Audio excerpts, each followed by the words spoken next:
ভাই 8 থেকে 9 ঘন্টা কিসের হাদিয়া তো আবার কিসের ভাত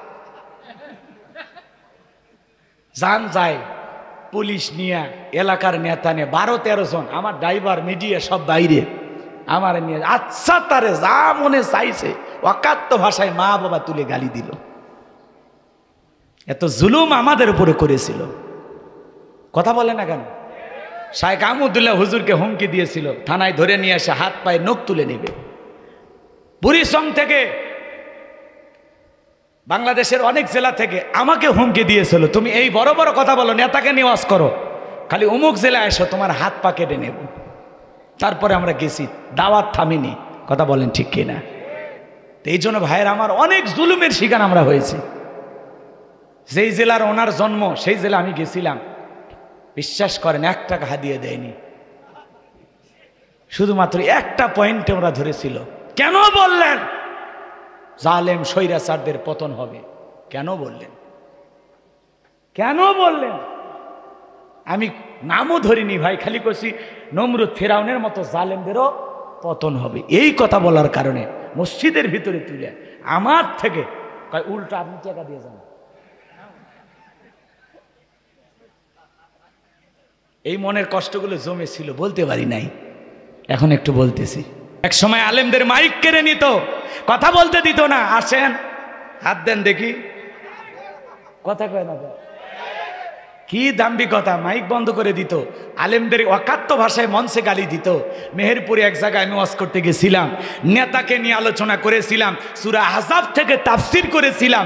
আদর্শ নেতা, ইসলামিক নেতা আর পাশাপাশি জালেম নেতা, এই জালেমদের মুখোশ যখন উন্মোচন করেছিলাম, ঘরের ভিতরে নিয়ে আমাকে আটকায় রাখছিল 8 থেকে 9 ঘন্টা।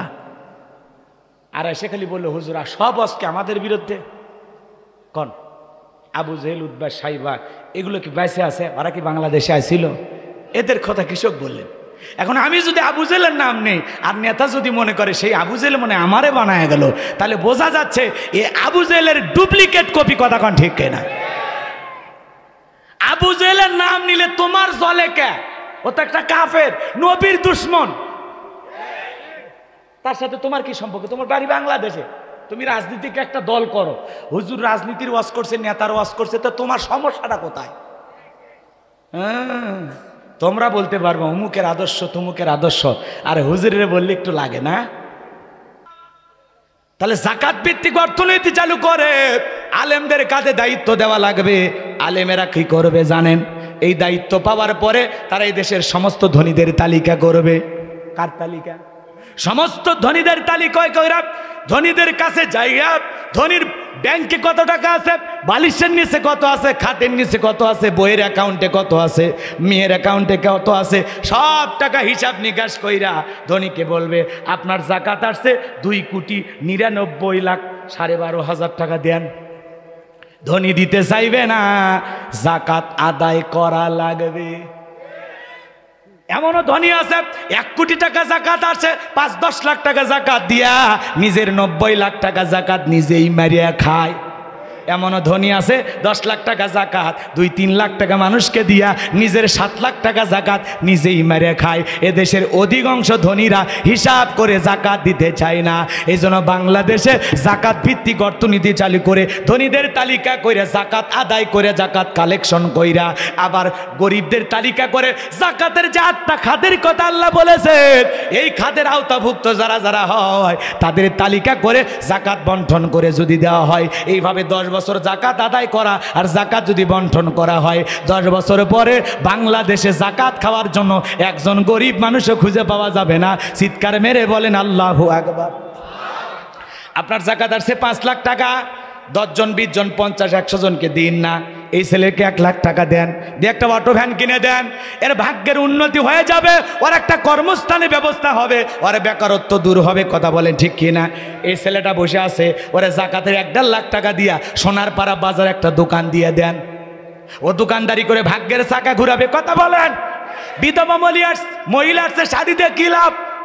কিছু মানুষ এমন শাড়ি লঙ্গি দেয়, 5,000 শাড়ি লঙ্গি নিয়ে আসছে, অমুক নেতা সারা গালি বদনা, স্কুল মাঠে মানুষ হয়ে গেছে 50,000। কথা কয় না? ঠেলাঠেলি গুতাগুতি করে কয়েকজন মারা গেছে। যে জাকাতের শাড়ি লুঙ্গি বিতরণ করতে গিয়ে মানুষ মারছে, এর জাকাত কি কবুল হবে? মানুষ হত্যাকারী গুনাহ নিয়ে জাহান্নামে যেতে হবে। কথা বলেন ঠিক কিনা? আর এমন লুঙ্গি দেয়, নিজের পরনে থাকা আমানস্যা লুঙ্গি 500 টাকা 1000 টাকা দাম, আর গরিবকে দেয় 200 টাকা লিটন লুঙ্গি। পরে থাকলে ওরা জান্নাত জাহান্নাম সব দেখা যায়।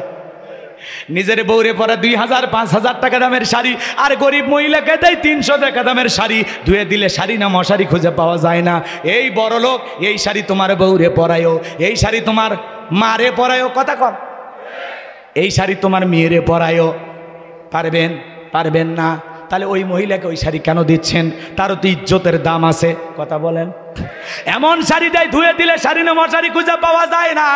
ও ধনী ভাই, শাড়ি না দিয়ে একটা সেলাই মেশিন কিনে দেন, 2টা ছাগল কিনে দেন, 2টা গাভী গরু কিনে দেন। এগুলো লালন পালন করে ওই বিধবা অসহায় ভাগ্যের চাকা ঘুরাবে, তার জীবন পরিবর্তন হবে। জাকাতের অর্থ দিয়া মানুষের কর্মস্থানের ব্যবস্থা করতে হবে। এজন্য মানুষ জাকাত দিতে চায় না, জাকাত আদায় করা লাগবে। আল্লাহ নবী মুসার নাম শুনেননি? 2 মিনিট একটা ঘটনা বলবো, বিরক্ত হবেন না। আল্লাহ নবী নাম মুসা আলাইহিস সালাম কারুনকে যা বলে, কারুন জাকাত দিতে হবে। কারুন ডেকে বলে আমি জাকাত দেব না। আল্লাহ নবী মুসা ডেকে বলে কারুন জাকাত না দিলে জাকাত আদায় করা হবে। নবী মুসার রাগ কম না বেশি? যে নবী রেগে গেলে মাথা টুপি ভেদ করে চুল খাড়া হয়ে যায়। আল্লাহর পয়গাম্বার যখন বললেন জাকাত দিতে হবে, চোখে মুখে রাগ দেখে কারুন বলে কত টাকা জাকাত দিতে হবে? পয়গাম্বার বলে 2.5% জাকাত দিতে হবে। এইবার কারুন হিসাব নিকাশ করার জন্য কয়েকদিন টাইম চাইলো। আল্লাহ নবী মুসা চলে গেলেন। এইবার কারণ হিসাব নিকাশ করা শুরু করে দিলেন। এই কারণকে আল্লাহ পাক এত সম্পদ দিয়েছিলেন, 70টা উট লাগতো চাবি বহন করতে। চাবি যদি এত হয় তালা কত, আর তালা যদি এত হয় সিন্ধুকে মাল কত? ছোট মাথায় ধরবে না। কারণ এইবার হিসাব নিকাশ করে দেখে কয়েক হাজার কর্মচারী দিয়া সারাদিন সারা রাত যদি জাকাতের টাকা দেওয়া হয়, এরপরে টাকা দিয়ে শেষ হবে না। এমনি তো কৃপণ, পায়ে স্যান্ডেল দেয় না ক্ষয় যাবে বলে, গায়ে জামা পরে না ছিঁড়ে যাবে বলে, সেই কৃপণ কি এত টাকা জাকাত দিতে পারে? কথা কন না কে? সে তখন একটা ষড়যন্ত্র করল। এলাকা একটা 2 নাম্বার মহিলা ছিল, নাম হলো সবদা। এই সবদা নামের পতিতার কাছে যা বলে, সবদা 2 বস্তা টাকা তোর দেব, অ্যাডভান্স হিসাবে 1 বস্তা টাকা দিলাম, আর আগামীকালকে সাক্ষী দেওয়ার পরে আর 1 বস্তা টাকা দেব। বিনিময়ে আল্লাহ নবী মুসা আলাইহিস সালাম ভরা মজলিসে হাজার হাজার জনতার সামনে যখন আল্লাহর পথে মানুষকে দাওয়াত দিবে, ওই ভরা মজলিসে দাঁড়ায়া একবার শুধু বলবা, নবী মুসা দিনের বেলা ওয়াজ করে আর রাতের বেলা আমি সবদার সাথে রাত কাটাই, বাস এতটুকু কথা বললে যথেষ্ট, বাকি যা করার আমি করব। সবদা রাজি হয়ে গেল। পরের দিন সকালবেলা আল্লাহ নবী মুসা আলাইহিস সালাম হাজার হাজার জনতার সামনে ওয়াজ করতেছেন। ওই ভরা মজলিসে হাজার হাজার জনতা ওয়াজ শুনতেছে। সবদা নামের সেই মহিলা আলোচনা শুনতে গিয়া হৃদয়টা নরম হয়ে গেছে। নবী মুসার বয়ান শুইনা চোখ দিয়ে পানি ঝরতেছে। কারণ ইশারা দিয়ে বলে তাড়াতাড়ি দাঁড়াও, যে কায়দায় বয়ান করতেছে সব তো কালেমা পড়ে মুসলমান হয়ে যাবে। সবদা বলে আর একটু শুনি। 2 জন লোক পাঠায় দিল, তাড়াতাড়ি করে সবদাকে জোর করে দাঁড় করায় দাও। 2 জন লোক এসে বলে নেতা গতকাল রাত্রিতে 1 বস্তা টাকা দিয়েছে, আর 1 বস্তা টাকা রেডি আছে, তাড়াতাড়ি সাক্ষীটা দিয়ে টাকার বস্তা নিয়ে বাড়িতে চলে যাও। সবদা বলে আর একটু শুনি। বলে না, শুনতে দেওয়া যাবে না। 2 জন 2 হাত ধরে ভরা মজলিসে সবদাকে জোর করে দাঁড় করে দিল। যখন কারণ লাভ মেরে দাঁড়ায় বলে, মুসা ওয়াজ বন্ধ কর। তাকায় দেখ 2 নাম্বার মহিলা দাঁড়াইছে। মহিলাটা 2 নাম্বার না 1 নাম্বার কে জানে। ডাইরেক্ট বলতেছে মুসা ওয়াজ বন্ধ কর। এক শ্রেণীর মানুষ আছে, আলেমেরা যখন সুদের কথা বলে, ঘুষের কথা বলে, জিহাদের কথা বলে, আল্লাহর আইনের কথা বলে, একামতে দিনের কথা বলে, ডাইরেক্ট বলে হুজুর আপনার ওয়াজ বন্ধ করেন, আপনার ওয়াজ লাইন ছাড়া, হুজুরের ওয়াজ লাইন ছাড়া না, তোমার জীবন লাইন ছাড়া, আর তুমি একটা তার সেরা। কথা না বুঝাই বাধা দেয়। কথা কয় না আছে না? আজকে মসজিদগুলোতে হক কথা বলা যায় না। মসজিদ কমিটির সভাপতি সুদখোর ঘুষখোর বসে আছে। যখন হুজুর সুদের ওয়াজ করে তখন হুজুর ওই ব্যবসার সাথে আমি জড়িত, জনের সম্মুখে বলার কি উদ্দেশ্য আছে না? এই জন্য বলবো, হক কথা বলবেন, ভয় পাবেন না। এক সময় আলেমদের মাইক কেড়ে নিত, কথা বলতে দিত না। আসেন, হাত দেন দেখি। কথা কয় না? কি দাম্ভিকতা! মাইক বন্ধ করে দিত, আলেমদের অকাত্য ভাষায় মঞ্চে গালি দিত। মেহেরপুরে এক জায়গায় আমি ওয়াজ করতে গেছিলাম, নেতাকে নিয়ে আলোচনা করেছিলাম, সূরা আহজাব থেকে তাফসীর করেছিলাম। আদর্শ নেতা, ইসলামিক নেতা আর পাশাপাশি জালেম নেতা, এই জালেমদের মুখোশ যখন উন্মোচন করেছিলাম, ঘরের ভিতরে নিয়ে আমাকে আটকায় রাখছিল 8 থেকে 9 ঘন্টা। আর এসে খালি বললো, হুজুর সব আজকে আমাদের বিরুদ্ধে। কোন আবু জেহেল, উতবা, সাইবা এগুলো কি বেঁচে আছে? ওরা কি বাংলাদেশে আসছিল? এদের কথা কৃষক বললেন। এখন আমি যদি আবু জেহেলের নাম নেই আর নেতা যদি মনে করে সেই আবু জেহেল মনে আমারে বানায় গেল, তাহলে বোঝা যাচ্ছে এই আবু জেহেলের ডুপ্লিকেট কপি। কথা কোন ঠিক কিনা? আবু জেহেলের নাম নিলে তোমার জলে কে? ও তো একটা কাফের, নবীর দুশ্মন। তার সাথে তোমার কি সম্পর্ক? তোমার বাড়ি বাংলাদেশে, তুমি রাজনীতিকে একটা দল করো, হুজুর রাজনীতির ওয়াজ করছে, নেতার ওয়াজ করছে, তো তোমার সমস্যাটা কোথায়? তোমরা বলতে পারবো অমুকের আদর্শ তমুকের আদর্শ, আর হুজুরের বললে একটু লাগে না ভাই? 8 থেকে 9 ঘন্টা কিসের হাদিয়া তো আবার কিসের ভাত? জান যায় পুলিশ নিয়ে, এলাকার নেতা নিয়ে, 12-13 জন, আমার ড্রাইভার, মিডিয়া সব বাইরে, আমার নিয়ে আচ্ছা তারে যা মনে চাইছে অকাত্য ভাষায় মা বাবা তুলে গালি দিল। এত জুলুম আমাদের উপরে করেছিল। কথা বলে না কেন? শাইখ আহমদুল্লাহ হুজুরকে হুমকি দিয়েছিল, থানায় ধরে নিয়ে এসে হাত পায়ে নখ তুলে নেবে। বুড়িসং থেকে, বাংলাদেশের অনেক জেলা থেকে আমাকে হুমকি দিয়েছিল, তুমি এই বড় বড় কথা বলো, নেতাকে নিয়ে ওয়াজ করো, খালি অমুক জেলায় এসো, তোমার হাত পা কেটে নেব। তারপরে আমরা গেছি, দাওয়াত থামিনি। কথা বলেন ঠিক কিনা? এই জন্য ভাইয়ের আমার অনেক জুলুমের শিকার আমরা হয়েছি। যেই জেলার ওনার জন্ম সেই জেলা আমি গেছিলাম, বিশ্বাস করেন 1 টাকা হাদিয়া দেয়নি। শুধুমাত্র একটা পয়েন্টে ওরা ধরেছিল। কেন বললেন জালেম স্বৈরাচারদের পতন হবে? কেন বললেন? কেন বললেন?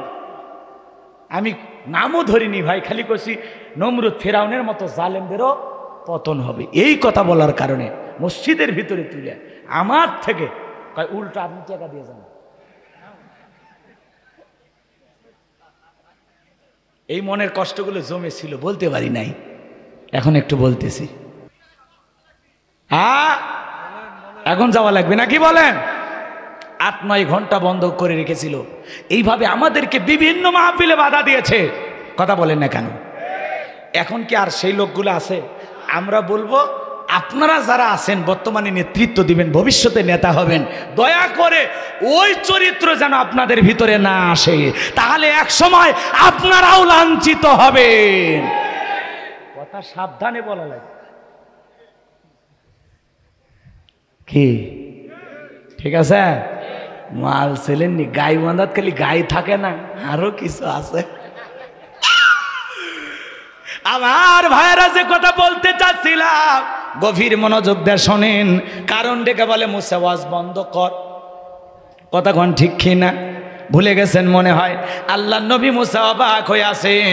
এইবার কারণ বলে সবদা তুমি দাঁড়িয়েছ, তুমি যা বলার বলো, তুমি কোনো ভয় পাবা না, আমি তোমার সাথেই আছো, আমি তোমার সাথে আছি।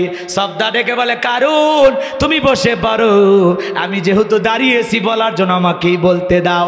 এইবার সবদা ডেকে বলে নদী এমন আমি জীবনে কোনোদিন মুসা নবীকে দেখি নাই, আজকে মুসা নবীকে দেখার পরে, মুসা নবীর আলোচনা শোনার পরে জীবনে যত অশ্লীল কাজ করেছি, খারাপ কাজ করেছি, সিদ্ধান্ত নিয়েছি আর অশ্লীল কাজ করব না, খারাপ কাজ করব না, আমি তওবা করে ঈমান গ্রহণ করব।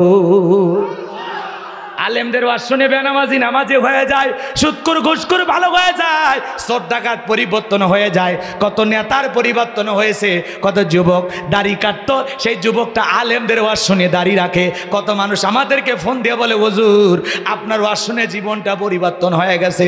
লন্ডনে একজন মহিলা বাংলাদেশ থেকে নিয়ে গেল শাড়ি পরাইয়া, ওই যুবক আমার কাছে কান্নাকাটি করে বলে হুজুর আমার বউ লন্ডনে এসে এখন হাফ প্যান্ট পরে ঘোরাঘুরি করে। একদিন জাহান্নামী নারীদের নিয়ে আপনি আলোচনা করেছিলেন, ওই আলোচনাটা আমার বউকে 2-3 দিন জোর করে শোনাইছিলাম, আমার বউ এখনো বোরকা সারা বাহিরে যায় না। এই জন্য আলেমদের ওয়াজের মাধ্যমে পরিবর্তন হয়। আমি গুনাহগারের হাতে সারা বাংলাদেশে 1 নয় 2 নয় 6 জন মানুষ কালেমা পড়ে মুসলমান হয়েছেন, বলেন আল্লাহু আকবার। এ বাজান গো আমার, আলেমদের বয়ানে পরিবর্তন হয়ে যাইতো। কোরআনের বাকি আল্লামা সাইদি হুজুর 50টি দেশে কোরআনের তাফসিরি করেছিলেন, 50টি বছর তাফসিরি করেছিলেন। হাজার হাজার মানুষ কালেমা পড়ে মুসলমান হইতো, তার মাহফিলে লক্ষ লক্ষ জনতা যাইতো। এই জনপ্রিয়তা দেখে হিংসা করে 13টা বছর ওরা ওই আল্লামা সাইদি হুজুরের উপরে জুলুম করে জেলখানায় বন্দি রেখেছিল। আমরা জীবিত ফেরত পাইলাম না, শহীদ হয়ে গেছে কোরআনের পাখি। কথা বলেন ঠিক কিনা? এই জন্য যুবকেরা হৃদয় থেকে ভালোবাসে। সাইদি হুজুর বিদায় নিয়েছে, আল্লামা সাইদির বলে যাওয়া তাফসির আর আলোচনা বাংলাদেশের মানুষের ঘরে ঘরে। উনি বলেছিলেন সাইদি হারিয়ে যাবে, কিন্তু সাইদির বক্তব্য থাকবে, আল্লামা সাইদির লেখায় তাফসির থাকবে। আল্লাহু আকবার বলেন। কি কষ্ট হচ্ছে? বিরক্ত হয়েছেন? আলেমদেরকে মহাব্বত করবেন, ভালোবাসবেন। আলেমদের সাথে মহাব্বত থাকলে, আলেমদের সাথে যদি কিয়ামতের মাঠে দাঁড়াইতে পারেন, বলেন তো তাকদীরটা ভালো না খারাপ?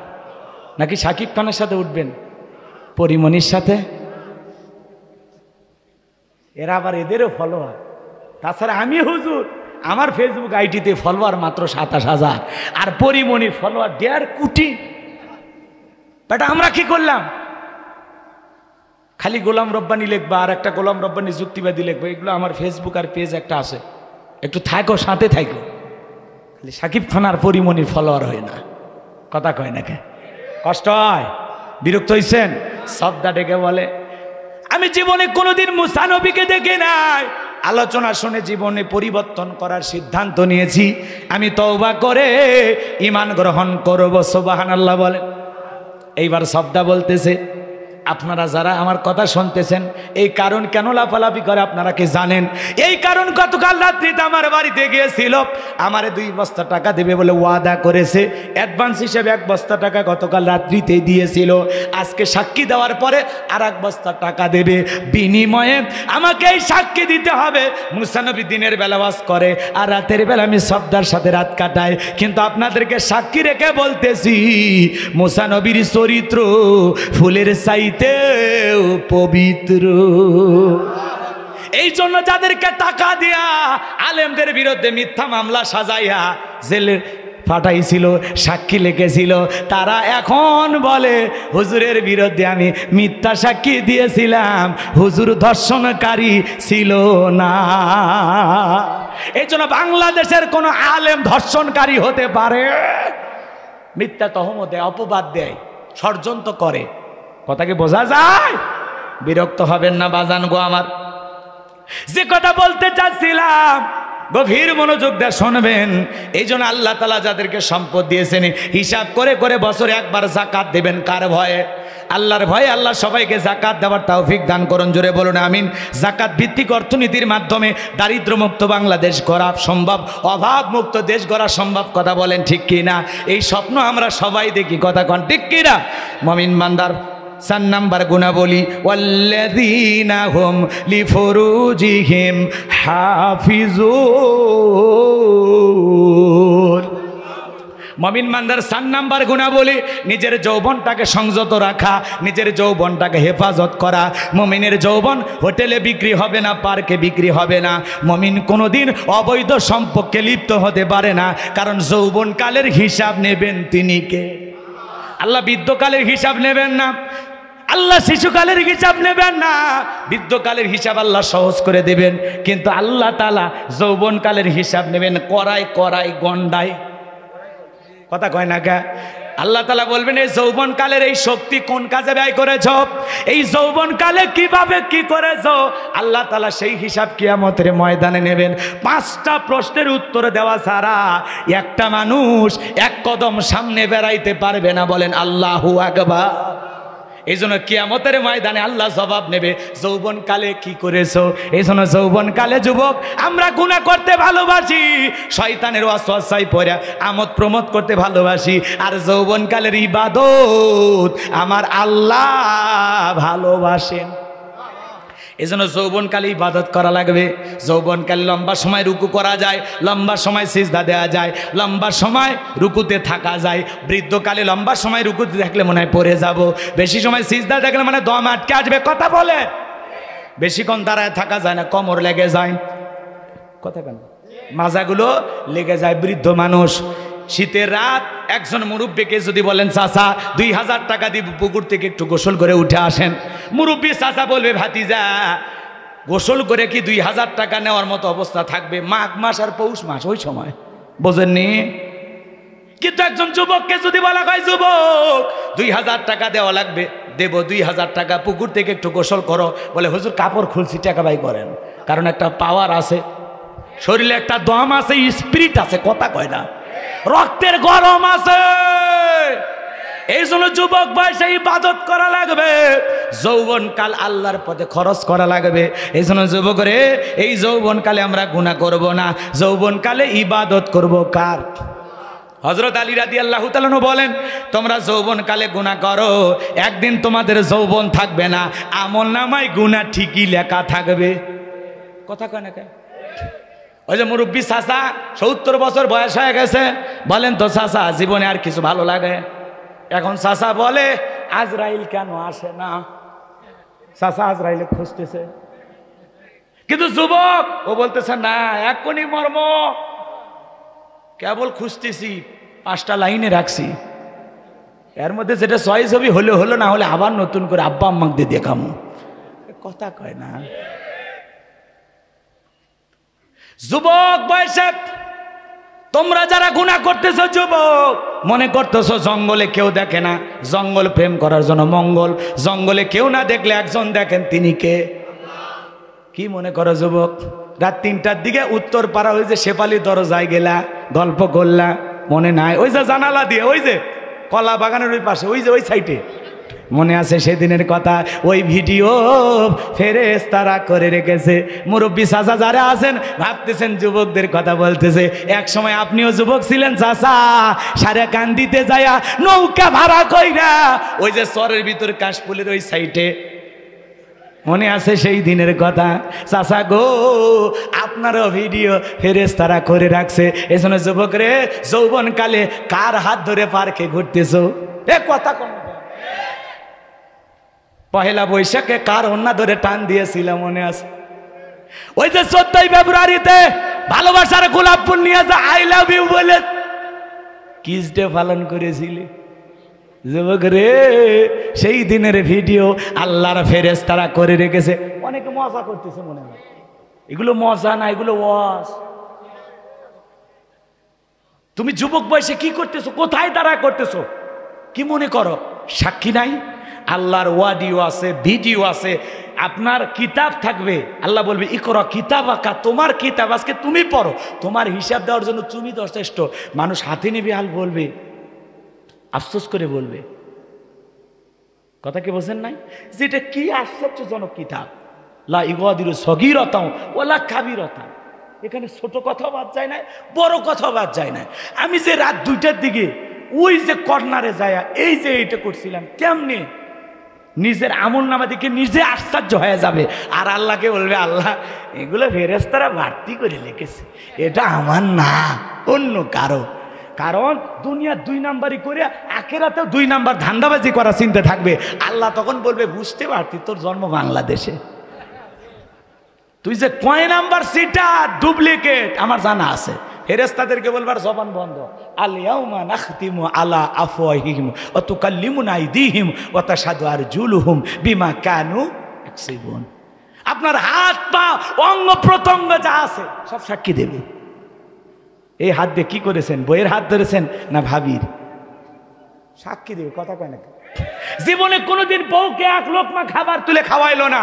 হাদিস শরীফের ভিতরে বলা হয়েছে যে স্বামী তার স্ত্রীকে ভালোবেসে 1 লোকমা খাবার মুখে তুলে খাওয়াবে, আল্লাহ রাস্তায় সদকা করলে যে সব স্বামীর আমলনামায় আল্লাহ সেই সব লিখে দেবে। আর 7 মাথা যায়া বলতেছে, ভাই বোন চটপটির দোকানে বসে বলতেছে মামা চটপটিতে ঝাল একটু বেশি হবে, ফুচকা দেন, চটপটি দেন। চটপটি নিয়ে বান্ধবীর সাথে বসে নফল তসবিহ পড়তেছে।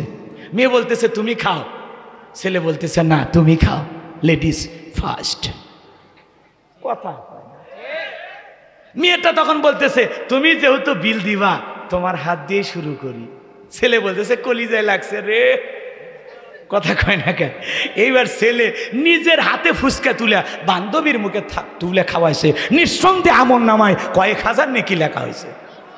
সব না গুনাহ, বৈধ না অবৈধ, হালাল না হারাম। এখনকার যুবকেরা কি স্মার্ট জানেন, পাগল হয়ে যাবেন। ডাব একটা কিনে মেয়ের মুখে পাইপ, ওই পাইপ নিয়ে দিছে কোন জায়গায়, ডাবের মুখে। আবার এই ছেলে মেয়ের মুখে পাইপ লাগাইয়া নিজে খাইতেছে। কি পদ্ধতি, পানি পরিষ্কার করে খাইতেছে। হাই রে যুবক, এদেরকে সাইজ করা লাগবে, কথা কন ঠিক কিনা ভাই? আপনারা কি বিরক্ত হচ্ছেন? একটু দেরিতে আসছিলাম, আমাদের একটা সাংগঠনিক প্রোগ্রাম ছিল সেরাত মাহফিল বগুড়ায় 3 দিন ব্যাপী। সেখানে আমি একটু কিছুক্ষণ আলোচনা করে এখানে আসছি, বোঝেন নাই? বড় বড় মুরব্বীরা, আপনারা অবশ্যই শিবগঞ্জের মানুষ, আপনাদের উপজেলা চেয়ারম্যান ছিলেন, বর্তমান বগুড়া জেলার বগুড়া জেলার নাইবে আমির, আমাদের প্রিয় মানুষ মাওলানা আলমগীর হোসেন, চেনেন না? মাওলানা আলমগীর হোসেন উনি সভাপতি 3 দিন ব্যাপী সেরাত মাহফিল।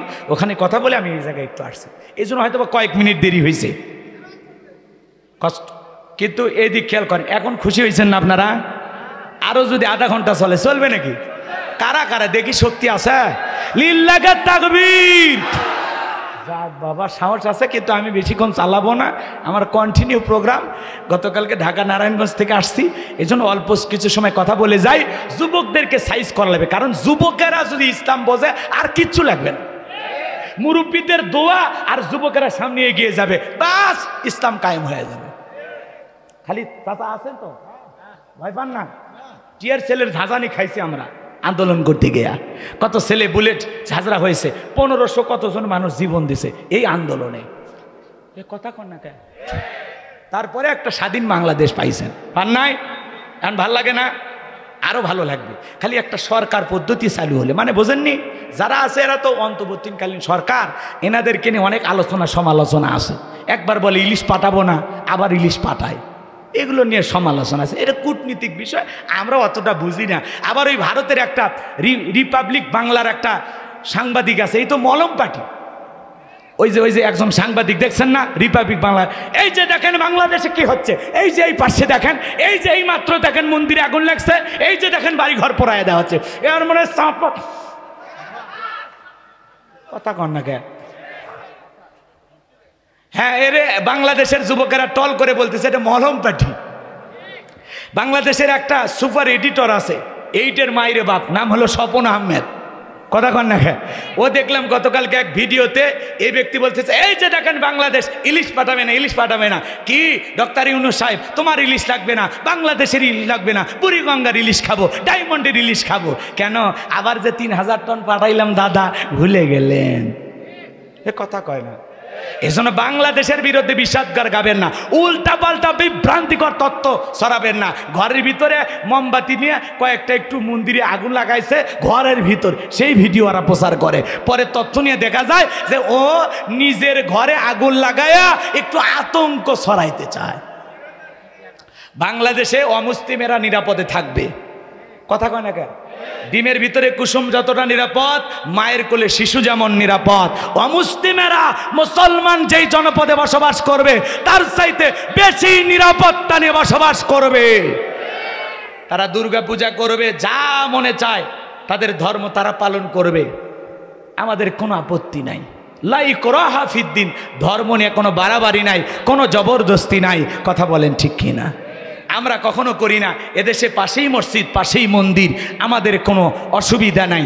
মন্দিরের ঘন্টার আওয়াজ মসজিদে আসে, মসজিদের মাইকের আওয়াজ মন্দিরে চলে যায়। আমাদের ভ্রাতৃত্ব, আমাদের সম্প্রীতি, আমাদের ভালোবাসার বন্ধন অটুট আছে। মিথ্যা প্রগণ্ডা ছড়াবেন না। তো এই এডিটর, সুপার এডিটর স্বপন সাহেব, যিনি ভিডিওটা এডিট করেছেন, ও কি করছে জানেন? ওই বেচারাকে বস্তার মধ্যে তুলছে, তুলে একটা মলমের দোকানের সামনে নিয়ে যায়, ছেড়ে দিয়েছে। ও তখন বলতেছে, দাদা মাত্র 10 টাকা, মাত্র 10 টাকা, দাদা বাড়িতে নিয়ে যান, ঝামেলা মুক্ত হবেন, আগুন লাগবে বাড়িতে। কথা কয় না কে? এক জায়গা মতো বসায় দিয়েছে না? এজন্য বলতেছি ভাই, একটা দেশের নির্ভুল তত্ত্ব আপনি প্রচার করেন, উল্টা পাল্টা ছড়ায় না। কথা কয় না কে? এদেশের অনেক মানুষ ওই দেশে চিকিৎসা নিতে যায়, এদেশের অনেক নেতা ওই দেশে পালিয়ে যায়।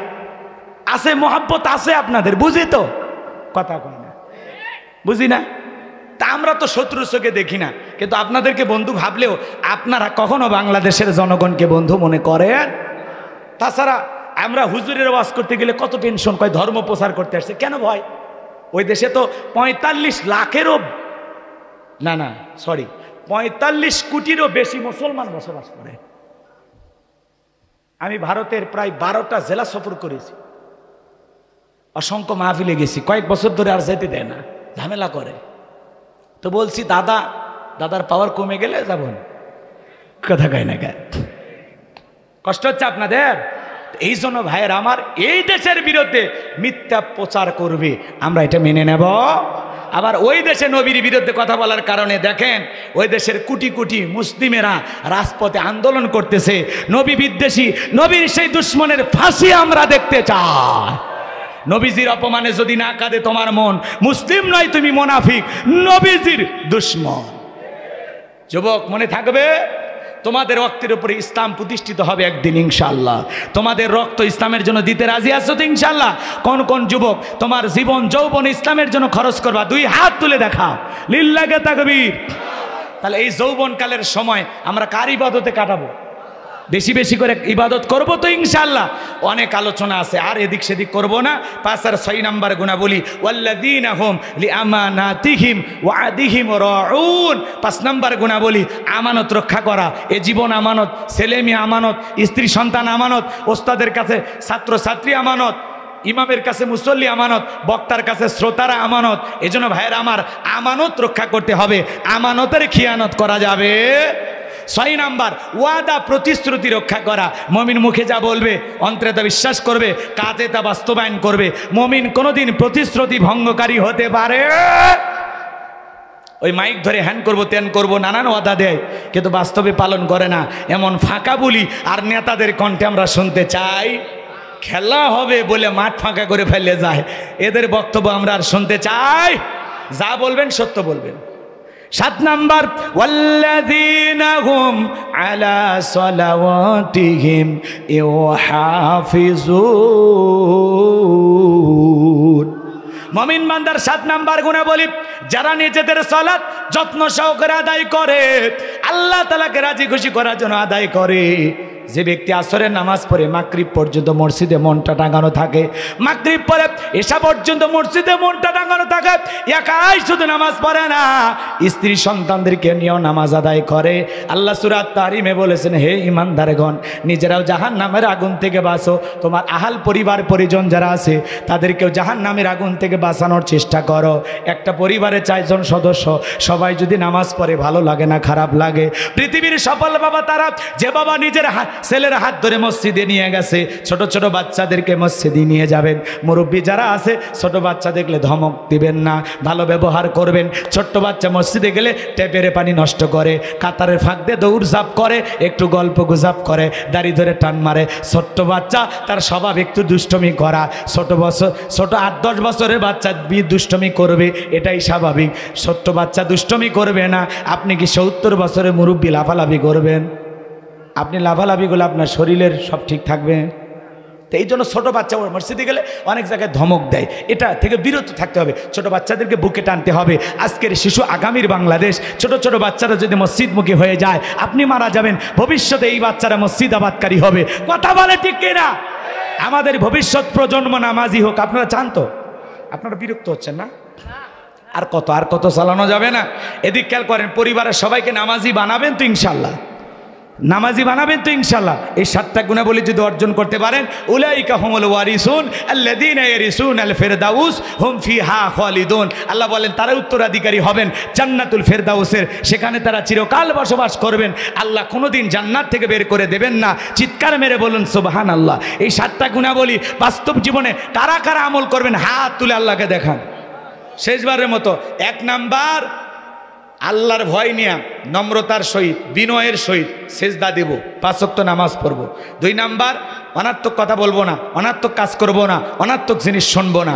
যেটা বললে যেন সব হয়, ভালো কথা বলবো, প্রয়োজন যতটুকু বলবো ততটুকু। অর্থকরী সম্পদ আল্লাহ দিয়েছে, ভালো কাজের জন্য ব্যয় করব। কান দিয়া ভালো কথা শুনবো। 3 নাম্বার আলোচনার সারমর্ম, এতক্ষণ তো অনেক শুনলেন। 3 নাম্বার আল্লাহ সম্পদ দিলে প্রত্যেক বছর হিসাব করে জাকাত দিব। জাকাত দিলে ধনীর ধন কমে না বাড়ে? বাড়ে। 4 নাম্বার যৌবনকালের এই সময়টা খুব কঠিন, আল্লাহর জন্য ইবাদতে কাটায় দিব। শয়তানের ধোকায় পড়ে অশ্লীল কোনো কাজ করব না, পরকীয়া প্রেম করব না, নারীর ছলাকলায় ভুলবো না। এদেশের নারীরা যুবকদের মন নিয়ে খেলা করে, এরা যুবকদের ভালোবাসে না। কথা বলে ঠিক কিনা? যে যত দামি গিফট করে তারে তত ভালোবাসে। এই জন্য যুবক, তোদের পায়ে হাত দিয়ে বলি, খবরদার খবরদার, কোনো নারীর ছলনার ফাঁদে, প্রেমের জালে, মায়ের জালে একবার যদি পা আটকে যায়, ফান্দে পড়িয়া বগা কান্দরে সারা জীবন কেঁদেও ওই কালনাগিনীর বিষাক্ত সবল থেকে তোরা বাঁচতে পারবি না। এই জন্য নারীদের কথা বিশ্বাস করে তাদের প্রেমে হাবুডুবু খাওয়া যাবে। বিয়ে করবা, পিতামাতা পছন্দ করে বিয়ে দেবে যেখানে বরকত আছে। এখনকার যুবকেরা স্মার্ট, বাড়িতে এসে বলে আব্বা অমুক মেয়েকে আমি পছন্দ করেছি, রাজি থাকলে 1 সাবুন, না হলে 2 সাবুন। এখন পিতামাতা রাজি হয় না, পালিয়ে যায়, বিয়ে করে। কয় মাস পর আর ওই সংসার হয় না। ওই যে দেখলেন না কোন জেলার যুবক, এ কথা কয় না, দেখলে না তোমরা? এক যুবক গতকালকে 1.5 মণ দুধ দিয়ে গোসল করছে, বউ চলে গেছে দেখে। এই জন্য প্রেম করে বিয়ে করেছিল। আর ওই ছেলেই বলতেছে যুবকদেরকে আমি বলি, তোমরা যেন প্রেম করে কেউ বিয়ে করো না ভাই, প্রেমে জ্বালা। কথা কয় না কে? আর অধিকাংশ নারীগুলো ছেলেদের সাথে প্রতারণা করে। এখন এই প্রেম প্রীতি এটা একটা বিজনেস, যে যত দামি গিফট করে তারে তত বেশি ভালোবাসে। আকাশে রংধনু রং যেমন মুহূর্তে পরিবর্তন হয়ে যায়, নারীদের মনের অবস্থাও তাই। এই জন্য ওদেরকে বিশ্বাস করা যাবে। হালাল স্ত্রীর সাথে প্রেম জমা, ভালোবাসো, গিফট দাও, সংসারে শান্তি ফিরবে। বউ ভালোবাসে না, পাশের বাড়ি ভাবি দেখে আসসালামু আলাইকুম ভাবি, ওরে দুষ্টু। কষ্ট হচ্ছে আপনাদের? তাহলে যৌবনকালে ইবাদত করবেন কার? 5 নাম্বার আমানত রক্ষা করা, 6 নাম্বার ওয়াদা প্রতিশ্রুতি রক্ষা করা, 7 নাম্বার সালাত যত্ন সহকারে পরিবারের সবাইকে নিয়ে আদায় করব। বক্তা শ্রোতা সবাইকে বাস্তব জীবনে কথাগুলো আমল করে জান্নাতুল ফেরদাউসের মেহমান হিসাবে আল্লাহ আমাদের কবুল করুন। ওয়া আখিরি দাওয়ানা আনিল হামদুলিল্লাহি রাব্বিল আলামিন। ধৈর্য নিয়ে যারা বসে আছেন, আল্লাহ আপনাদের এই ধৈর্যের পুরস্কার কঠিন কিয়ামতের ময়দানে যেন জান্নাতের ভিআইপি গ্যালারিতে আল্লাহর আরশের নিচে বৈশা সেই সৌভাগ্যবানদের কাতারে আল্লাহ আমাদের কবুল করেন। জোরে বলেন আমিন। হুজুর কোথায়? শেষ করে দিলাম। বাবাজি সভাপতি কিছু বলবেন? জি, তাহলে দোয়া সকলে দরুদ ইব্রাহিম পড়ুন। আল্লাহুম্মা সাল্লি আলা মুহাম্মদ ওয়া আলা আলি মুহাম্মদ কামা সাল্লাইতা আলা ইব্রাহিম ওয়া আলা আলি ইব্রাহিম ইন্নাকা হামিদুম মাজিদ। আল্লাহুম্মা বারিক আলা মুহাম্মদ ওয়া আলা আলি মুহাম্মদ কামা বারাকতা আলা ইব্রাহিম ওয়া আলা আলি ইব্রাহিম ইন্নাকা হামিদুম মাজিদ। আল্লাহুম্মা আমিন। রব্বানা যালামনা আনফুসানা ওয়া ইল্লাম তাগফির লানা ওয়া তারহামনা লানাকুনান্না মিনাল খাসিরিন। ব্যাংদহ পাতাইর হাফিজিয়া মাদ্রাসার উদ্যোগে 2 দিন ব্যাপী তাফসিরুল কোরআন ওয়াজ মাহফিলের সমাপনী রজনীর সভাপতি জনাব আলহাজ মোহাম্মদ শাহজাহান আলী পরামানিক সাহেবকে আল্লাহ তুমি কবুল করে নাও। সহসভাপতি জনাব আলহাজ মোহাম্মদ খয়বার আলী বাবাজিকে আল্লাহ কবুল করে নাও। প্রধান অতিথি জনাব মোহাম্মদ আফসার আলী তোমার গোলামকে তুমি কবুল করো। পাশে বসে আছেন বিশিষ্ট শিক্ষাবিদ, সমাজের অভিভাবক জনাব মোহাম্মদ কামরুল ইসলাম নান্নু ভাইকে আল্লাহ তুমি কবুল করে নাও। আলোচনা রেখে ধন্য করেছেন হজরত মাওলানা মোহাম্মদ আমিনুল্লাহ সাহেব, আল্লাহ তুমি কবুল করো। আলোচনা রেখে ধন্য করেছেন আমার প্রিয় ভাই হাফেজ মাওলানা কারি রাজীব বিন বোরহান, আমার প্রিয় ভাইয়ের কণ্ঠকে আল্লাহ দ্বীনের জন্য কবুল করে দাও।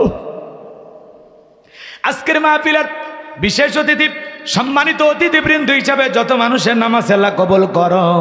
2 জন হাফেজের মাথায় ফজিলতের সম্মানের পাগড়ি পরায় দিলাম। মৃত্যু পর্যন্ত কোরআন সিনার ভিতরে ধরে রাখার তৌফিক দিয়ে দাও। আল্লাহ তাআলা দীর্ঘ সময় সূরা আল মুমিনুন থেকে আমি আলোচনা করেছি। যতটুকু আলোচনা হয়েছে আল্লাহ বাস্তব জীবনে এই কথাগুলো আমল করার তৌফিক দিয়ে দাও। রব্বুল আলামিন, আমি গুনাহগার, দোয়া করি গো আল্লাহ, তাকায় দেখো আমাদের মধ্য থেকে কতজনের বাবা নাই, কত ভাই মাকে হারিয়েছেন। ওই বাবা গারাব, মা গারাব, ইতিম সন্তান যারা হাত তুলে ধরেছে, তাদের চোখের পানি জমিনে পড়ার আগে তাদের মা বাবার কবর আযাব মাফ করে দাও, কবরগুলো জান্নাতের বাগান বানায় দাও। রব্বির হামহুমা কামা রব্বায়ানি সগীরা, ওয়া রব্বির হামহুমা কামা রব্বায়ানি সগীরা। রব্বুল আলামিন পিতামাতা যাদের বেঁচে আছে, পিতামাতার খেদমত করে তাদের মুখে হাসি ফোটায় তাদের দোয়া নিয়া জান্নাতি হওয়ার সৌভাগ্য দান করিও। মাতা পিতার খেদমত নিয়ে আলোচনা করার সময় হলো না, যুবকদের পায়ে হাত দিয়ে অনুরোধ করি, খবরদার মা বাবার সাথে কোনোদিন বেয়াদবি করিও না। পিতামাতা তোমার জীবনের সবচেয়ে দামি সম্পদ, তারা দোয়া করলে তোমার ভাগ্যের পরিবর্তন আল্লাহ তাআলা করে দিবেন। যত মানুষ দুনিয়াতে বড় হয়েছে মা বাবার দোয়া নিয়ে বড় হয়েছে রে যুবক, সবাই পিতা মাতার সাথে ভালো আচরণ করবা। আত্মীয় স্বজন যারা কবরে চলে গেছে মাফ করে দাও।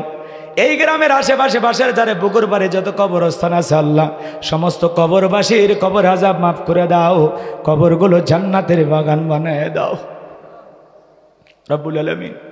এই মাহফিলের জন্য নগদে বাকিতে কেউ 10,000, 20,000, 15,000, 10, 20, 50, 200, 100, 500 যে যেভাবে দান করেছে আল্লাহ সকলের দানগুলো কবুল আর মঞ্জুর করে নাও। এই দানের উসিলা করে কোটি কোটি টাকার মালিক বানায় দাও, দুনিয়া আখিরাতে তাদের ইজ্জত সম্মান বাড়ায় দাও, কঠিন কিয়ামতের ময়দানে তোমার আরশের নিচে ছায়া দান করিও আল্লাহ।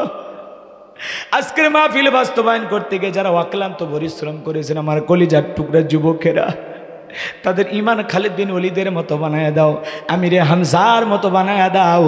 এই মাদ্রাসার মহাতামি মোস্তাদ ছাত্রদেরকে আল্লাহ দ্বীনের জন্য কবুল করে দাও রব্বুল আলামিন। আমরা যারা হাত তুলে ধরেছি তাকায় দেখো কত আলেম ওলামা, হাজী সাহেবেরা, ইমাম মুয়াজ্জিম ভাইরা হাত তুলেছে, তরুণ যুবকেরা হাত তুলেছে, পর্দার আড়াল থেকে আমার মা বোনেরা হাত তুলেছে। তেমন কিছুই বলতে পারলাম না। আমার মা বোনদেরকে আল্লাহ নামাজি বানায়া দাও, রোজাদার বান্দি বানায়া দাও, পর্দা করার তৌফিক দাও, স্বামীর খেদমত করে স্বামীকে রাজি খুশি করার তৌফিক দিয়া দাও আল্লাহ। আমার মা বোনদেরকে খাদিজা ফাতেমার উত্তরসূরি হিসাবে তুমি কবুল করে দাও রব্বুল আলামিন।